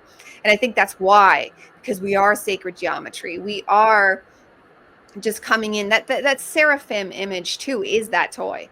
The one where you see all the circles forming together in these different shapes with the different eyeballs and stuff. That's us. And each eyeball is like a different awareness coming through. And that's why the connecting with the middle pillar self is so key in alignment, because of all of our different variations, because you can hit a point where you are in an upward trajectory of ascension, but you're still arguing with yourself, because we are so very many selves, not to mention the different thoughts that come into our head that aren't ours, and they're all over the place. So that alignment is so key. And I agree that Christ consciousness is another reason we want to anchor to it, aim at it, to give us, otherwise we could end up down here for thousands of years and more or less still be ascending, but in a wobbly all over the place. Where to get out of the darkness that we're coming out of faster, it makes just logical sense to aim with the highest of the highs first. And I think the actual sun is very connected to this. Mother, father. When I say son, I mean son. So the father, it's ironic too, that the son is the father. And so the son, the mother, and then that middle space being the middle of us. It's going down the bath drain, that force that makes the water open up, right? Our toroidal field we're a toroidal field. Like, we do have a center of balance. The heart space that I'm often teaching on helps us align, and we feel that the kundalini rising, it's rising up the middle. It's all different languages, and it can even be different energies. Like, kundalini is different than Christ consciousness. However, it's like they're teammates, and it is working together as they come up together, because whatever you're doing, you can do whatever you want. But if you want to ascend as fast as possible into the highest place possible, I have just always found that Christ space, I have found nothing higher to aim at besides the sun itself. And sun gazing I recommend, because it has that place of alignment. It brings us the highest of high thoughts. You guys should hear this. And I'm going a little off topic. You know how Raquel told us, and I told her as soon as I heard it, I was like, I had to tell her. But she said, blessed, be less. And I was like, oh, what do I do? Because I'm always about divine blessings, divine this. And I might still slip it in sometimes, because it's going to take me a while to alter my language. But I asked the sun, I looked it right in the eye, and I said, what do I say instead of blessed? Because I had just said blessed to it. Like, I'm always, anyways. And then it goes, lives. God lives. So instead of God blessed, God lives. So every time you see someone, anything like that, you go, instead of God bless you, God lives within you. And I felt that hit that same spot. Oh my God. I'm actually tingling from head to toe. Yeah, right? Yeah. So no more God bless people. It's God lives within you. God we were lives. saying be more you, weren't we, Kirsten? Oh, that's good too. Yeah, we did it too, because one of my sayings is, when I bless his heart, and now it's like, be more his heart. That's good too. I like that. Yeah, we came up with that. It's funny that we have to keep correcting ourselves, though. It'll take a while, because that was Yes. in us. And I doubt it. I mean, who knows if there was nefarious purposes at its core? Probably. But and intention meant a lot, so I don't think we were doing a lot of harm. But if we could get it into perfect alignment with the words and the intention, it's just going to add to the power. I just find it really interesting that we all, that's right, all three of us, you're just about to say it, weren't you, Kirsten? We all kind of resonated when she said that, and it was like, oh my God, it makes so much sense. Yes. Yeah, it's true. And it's one of those things that you keep getting unpacked when you learn. Well, go on, Kirsten. Yes, what are you going to say? It's true. And it does really matter. But like you said, when you can align intention with words and they all line up, it's so much stronger. It's so much more powerful, because it kind of dissipates the power when you're thinking God lives, but you say be less. Even though it doesn't destroy the power, it does dissipate it somewhat. So just like when we get into perfect alignment, everything flows just perfectly. It's the same with our words and our intentions. Yeah, absolutely. But you make a really interesting point there about dissipate. Put me bloody teeth in. Basically, you're spreading the energy, aren't you? It's like what you were saying, Dyanna. We need that focused attention, and when you bring all the parts into alignment, it's like you're laser focused on where you need to go, and that's kind of what flow state is, isn't it? I see it like a hair. When you look at these, this is what I was shown. So when you look at like a hair follicle, your strand of hair, and when you get those split ends and there's all bits coming off because it's just not been looked after properly. When you come into alignment, what happens is the hair shaft's all nice and smooth, and there's no bits that are like leaking out, or it's at funny angles. It's all just nice and smooth, and that's what you want. You want to get all these flaky bits that aren't quite in alignment with you. You need just like either chop them off or smooth them out, and then your path is easier. 100%. Yeah, you want to limit dissonance like, because dissonance in the field, as we're like getting into quantum physics language, and actually like pairing the science with the spirit. That's why metaphysics, it's the both.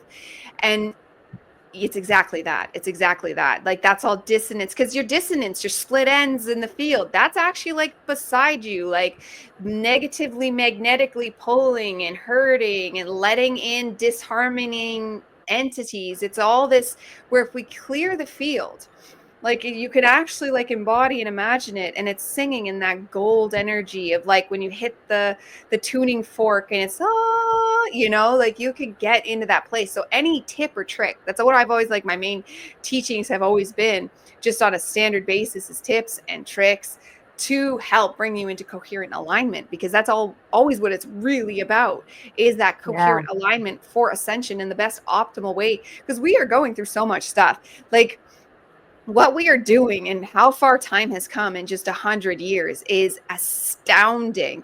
And it's all been about creating that harmonic frequency so that we resonate with the heaven on earth. That's a place waiting, and probably humans are in it right now. And we just need to get our resonant field to that space to be able to live in and embody that. And it's a journey, and that's what the journey really is: ascension, the spiral up. I think we're already there in some capacity. It's bringing it in, it's converging it, isn't it? And that's the thing. That was really interesting.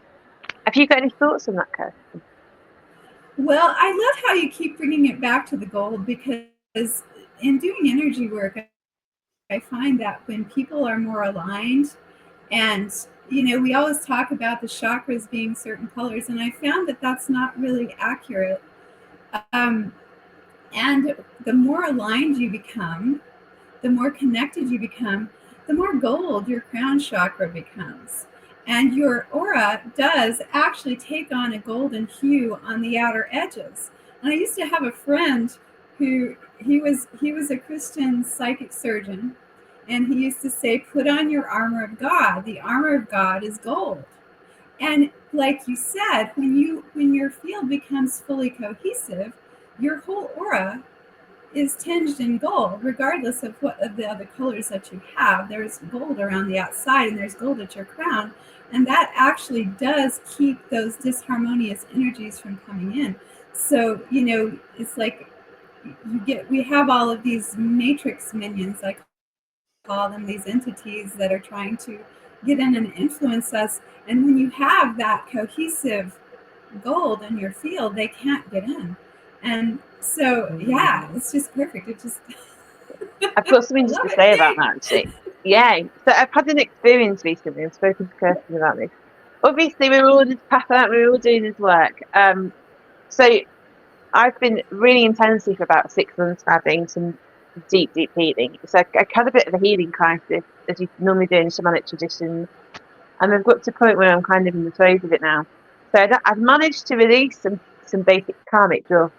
And what had happened prior to that, I'd had something come in, and I've had basically a kind of entity. Because when you start to work with energy, you can feel it, can't you? So I cleared it, and it was said that I was given this light, and it was like a golden light, and it said use this, and it was like almost like a fire, but a nectar, which ties really into the shamanic tradition, because it's all about nectars and all that kind of stuff. So I used that to clear it, and it actually shot up to my head and spread out on my crown, because I had I've always said to you, like, my crown looks gold when I see it with my third eye, and it like circled in like this fire, and it spread down to my entire body. So like my entire body was literally put on fire. And then Kirsten told me about this armor of God, and I just think we both agreed, didn't we? It's just different ways of explaining it. And that's the thing, isn't it? There are allegories or metaphors for that kind of thing. But I really, really resonate with what you were saying about the gold. I don't think the white. I don't completely agree that the white is archonic or whatever. I think they've all got a place, but I do think that the gold has got a really high resonance to it. Yeah, I'm not married to the white being archonic or anything like that. You hear a lot about it, and it's like, I don't know what to think about it. Like, there's some things like you hear and you know. Gold's good, like Christ consciousness is good. You feel the truth of it. Same thing with the split. I don't know what to think. I know we are. I hear so many things, but it doesn't have a knowing space yet, except that we're going to keep moving up. All I know is that we're going to keep moving up. As long as we keep choosing the higher way, we're going to keep moving up. And it's the same thing with that white space. I don't know. It just sits there. There's different types of white, isn't it? That's the thing. There's different frequencies of it. Because I was given this thing about diamond light, and when I looked into like energy body activation, which I'm not going to talk about too much right now, but they call it the diamond body. Which I think that the diamond holds all color, though. And the way I know of the diamond body and diamond energy, it's all colors because it can fractal through. It's like kind of like the rainbow, but even prettier, like the prism. It like all colors exist with it, including white. But and it kind of glows with that shimmery silver white, but all colors within it. It's like astral light, isn't it? When you look at astral light, yeah. I went to art school, and on the color wheel, we're taught that white is the presence of all colors, and black is the absence of all colors. So there is a white, and I know because of doing energy work with some people that a lot of people who are very ascended do have a lot of white in their aura. And the way that I took it was that the energies, that the colors are more integrated in the white. But there is false light, and it could present as white. But I think, we have to be careful of, I guess, and about, like you said, Dyanna, taking that and saying, okay, this is the truth and this is it. Because I think there's a lot of different variances, as you said, Sam. There's, and there may be a false light that presents as white, but I think also when we become more integrated, and I've been recently experiencing my chakras, and Sam has too, like connecting to one another in a whole new way. And I think that's the integration of all of those colors. So it's like a blending, isn't it? So what I was told is that our chakra systems are really important, because they're essentially like energetic. They do lots of different jobs, but they're kind of like energetic portals. And I think you spoke about this, Dyanna, that people are like, oh, you need to watch your chakras and not get involved with them, and there's all these different stuff going around. But basically, if you've got something within you and you're working with it and you're tuning it up, it's going to become more refined. And everything that we've got within us is a tool. It can be used for good or it can be used for bad, essentially, or not even good or bad. It can be used to assist us or it can be used to hinder us, basically. And if you start to tune your chakras up and you're doing the work, what Kirsten and I have both found is they become blended. So it's almost like you've got two portals that are merging. And when you look at the chakra system, how it's taught, they're aligned to different densities or different, I don't know what the word would be really. I think Barbara perfect, yeah. Yeah, I think Barbara Ham's crowd talks a lot about that. But that's what I mean. So it's like you're blending the densities within you. So you've got access, your range of awareness is expanding, essentially. Yeah, because the chakras are like exactly that. They're portals from all these, because again, back to that streams, that were all these different streams, and how they come through is the chakras. So we have the 7 main ones, but then when we have all 7 open, we have 9, and then we have 10 and 11, and it goes all the way out into outer space. Like, we are all of the universe as we expand out in our chakras, that those portals come through to us. They're always there, whether they're or not they're online, like our hand ones, right? Like, we all know, like the hand ones, they're probably our next most powerful after the 7, I would say. I mean, unless, it depends. It depends what you're trying to do. If you're energy healing, the hands ones are good. But what I found when it came, because when you were first getting into like spirituality, when I found that branch of spirituality, chakras and crystals are kind of the first thing you're thrown at. So I spent like years sitting there trying to get my chakras online, like when I was hitting that place of healing. So when I was choosing to heal and not just learn, I dived in with the chakras and crystals and trying to get them to work together and sound healing. And I don't want to say it wasn't helpful, but once I kind of moved on and just started to work on shadow work, and full-bodied alignment and middle pillar life and that kind of thing. That's when I found just all this just naturally fixed itself. So that's why I don't mean to disparage the chakras and that they're not valid. They are. But I just always have to teach from my point of view and how that experience went for me. Otherwise, I'm talking at my butt, right? And like we all have our different opinions. And that's kind of what these YouTubes do is we can all give like, this is how I did it. This is how it worked. This is how I did it. This is how it worked. Because I'm a Sagittarius. You're a Libra. You're an Aries. Like in all the different ways, like we're both projectors. You're a generator. Steven's a manifestor. Like we all have all of our different makeups to how our systems work. So the more information we bring people in an aligned way that's authentic from me to you, that's my truth. And that's going to come out with the most power versus, because I've read a billion books. I could teach a billion things, but it's not embodied within my being. So it's not coming from a place of knowing. So like that gnosis place, right? So for me, my gnosis and my lived experience was focusing on healing the chakras as an individual, except the throat. There is something very, very powerful, because it's the bridge, right? There's something very, very, very powerful about dealing with the throat, singing, things like that. Anything you can, just talking right now, speaking my truth. That I found, but other than that, working on any individual chakra never brought me as much as just working with full alignment. That is where I found they all just naturally kind of healed and started to work together. And like my yellow ray chakra now is perfection. Like it used to be like, I'm still working on the orange, still has issues. I don't know if that's because I'm a projector or whatnot. And then my root is, because security is in my it's in my astrology through many things that I'm going to have. Security matters to me deeply, and that's root. So like even that's still, but the others are all doing great. And like it's more or less flowing. Even the ones that are still a little sticky are still in the system going, but they could have more improvements. But still, I just found full alignment was the key, but it's each their own and whatever works for them. And it's perhaps I just never, because I've never been to a healer. I've never done a healing session. I've always done it for myself, to myself. And I think that helps me teach it. But perhaps if you were to go to a professional healer that knew what they were doing, that could all be different. Like there's so many variables in this world that you could really do it in so many different ways. I mean, I just want to jump in and then I'm going to let Kirsten go because I can see she's got a lot to say on this. So first thing that I want to point out, this is obviously my opinion, as we've said. When you're on your journey, you're not just looking at your chakras, you're looking at yourself holistically. So you might start on your chakras and that might start to move your energy a bit. And then what will happen is you're given what you need. So you might go and do like a deep dive on Christianity and you might get loads of information from that, and that might help you consolidate things within you and help you to let things go. And as you progress on your journey, you might circle back to certain practices like meditation, or you might circle back to going back to the chakras. But the thing is, we're always in motion, aren't we? And that goes back to that hermetic principle.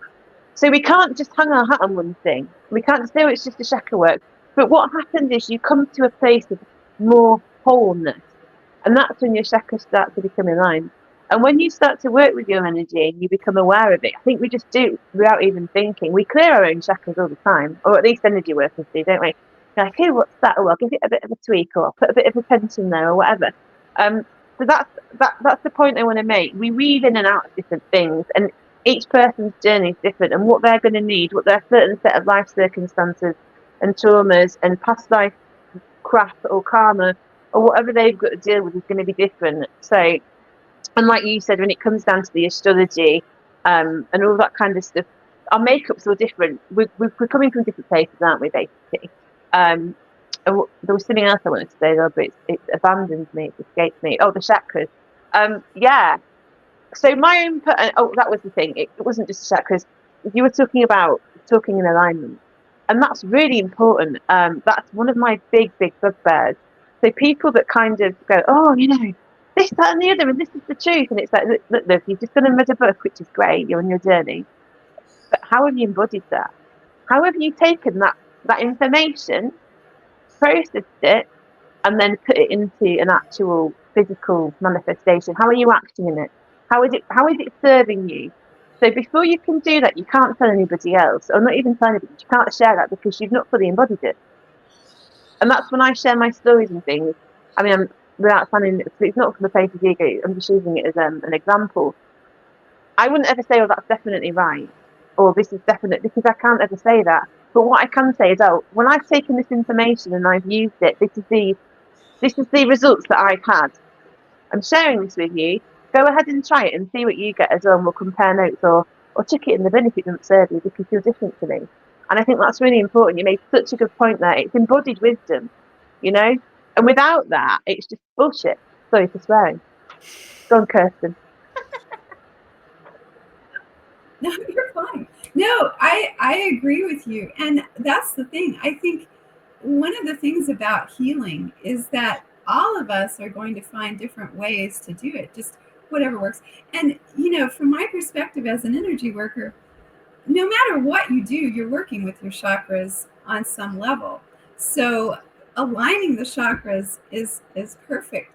Now you can go into each chakra once you've aligned them and say, well, I have a little bit of an issue here. And a lot of that is usually to do with either a core wound or some kind of, even sometimes some past life stuff, some traumas and everything. So if you're doing your shadow work, you're actually clearing your chakras at the same time. So, and it all works together. I mean, it's just coming at it from different directions to the same thing, because you don't have to even know what your chakra system is to align it and clear it out.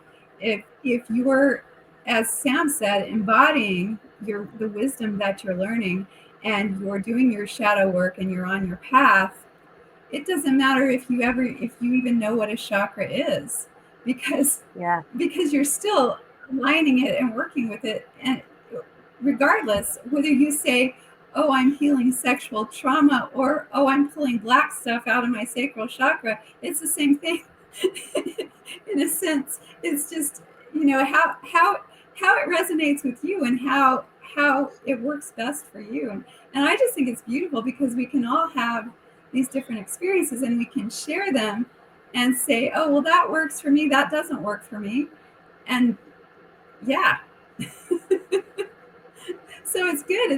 And it's good that we all can have different experiences and share them, because that helps people too, because they may say, oh, well, I don't really resonate with the chakras, but the pillar, that resonates. And so, it's good. And it's great we can all sit here as well, and we can all have our own opinions and listen to it and listen to each other and give each other that space to witness that and say, do you know what, you might be right, this is my opinion, but it's great that you've got that. Because this is, I think, leading on to the next kind of survey, is what the next kind of phase in this conscious community should be about. It's witnessing each other, and it's saying that I really respect your opinion. Thanks for sharing that, and I'm going to take it away, and try and learn something from you, without judging you and putting our projections. Because I do see a lot of that, and I don't want to kind of go on a bit of a tangent about it, but I mean, what are people's thoughts on that? Well, that's, what Stephen and I just experienced that. And it's like, that's the kind of the proof right there that our church won't be dogmatic, because when it came to discussing Jesus and like when we were talking about, the ins and outs and the what's of the situation with the Gnostics and the actual Bible and the different versions and this and that, we weren't even agreeing on everything. Like we didn't agree on everything. It just came to a place where Christ consciousness, that the middle pillar, like that alignment right there. Yes. Right. Just like we can all agree on like ascension and embodiment and alignment. It's hard to not go, no, I don't want to be aligned. No, not alignment. That's okay. Like that's just not going to happen. So there's some things that are like just divine existing truths, but the ins and outs of how that happens and how we come about it, there's so many variables, and that is completely okay. Like we need to be open, no more dogma, and allow this to happen. Yeah. And your thoughts on that? I agree. Oh, the dogma, I think the dogma always needs to go, because every time you step into dogma, you step out of alignment, as far as I'm concerned. You can't be that rigid and stay aligned, because we're flowing and everything's changing and everything's shifting, and we're, as you said, as the Hermetic principle, we're always in motion. So to say, oh, well, this rigid thing right here, this is all we've got right here, and it's got to be this, and if it's not this, then it's wrong, that is automatically stepping out of alignment and stepping out of the flow. And I think that's one of the reasons why we're always encouraged to grab onto those belief systems and saying, this is it, this is right, and everything else is wrong. And that really takes us away from Christ consciousness. Yeah, we're like using it as a life raft, aren't we, to kind of hold on to. And it's actually stopping us from expanding. Because it can be really uncomfortable, can't it, really, when you've reached a point and you think you know it, because we've all been there, haven't we? Oh, I've got the answers. And the more you go on the path, the more you're like, actually, I haven't got a fucking clue what's going on. This is just where I am at the moment. So I'm swearing again. It's my thing. I'm sorry, I've got terrible mouth. So you're kind of on the path, aren't you? And you realise that things change and you've got so much out there. You can't ever just say, this is definitely it, you know? And that's the big realisation that I know when somebody, I mean, I'm standing a bit busy now, but I know when somebody's spiritually aware and they can say, do you know what? Yeah, maybe you're right, but this is kind of where I am at the moment, you know? 100%. And as I've grown, I've realized I don't get stuck anymore. Sorry, keep going. That's all I want to say. Yes, go on. Sorry, go, Kirsten. You're floating down the creek and you say, oh, there's the belief, and you grab that rock and then you're just resisting the flow and you're clinging on to that belief, no, it's got to be this rock must be right. And meanwhile the stream's just flowing on and you're just an impediment now. Yeah. I think you're right. So we're just going to kind of get into the end of the time now, aren't we? Is there anything else you want to leave us with, Dyanna, before we head off? No, this was good. And I might see you again tomorrow if you come to the panel. But no, this is great. And I love this experience of just getting to tease this out. It was nice being here with like the three of us, because threes, right? And the energy was fantastic. It was just more solidifying. And I love our varied opinions because you guys really do embody the goddess energy so beautifully. Where like, I feel like I was brought here, like I'm a female, but I'm like very androgynous. I feel like it's another reason I resonate with Christ consciousness is I am that androgyny. Like I hold both very deeply, and my heavy fire element makes that. So, but I am a girl and I do actually long for girlness. I just actually naturally fall to more masculine. It's natural.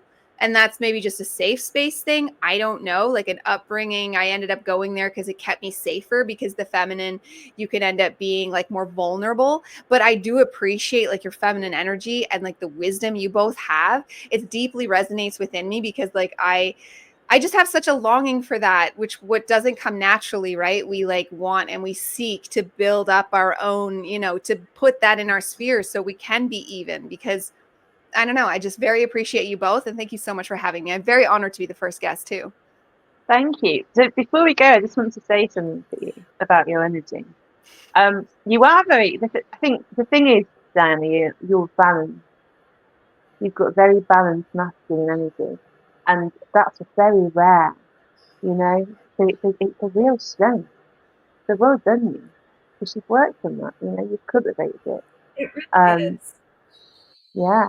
That's a wound within the collective that needs healing, and you've done it. Agree. Anyway, yeah. I so agree. thank you everybody for tuning in. Go on, Kirsten. I keep talking over you. I'm a bloody nuisance. Go on. Dyanna. What are you on about? It's a fucking trifle, man. Kidding, go on. No.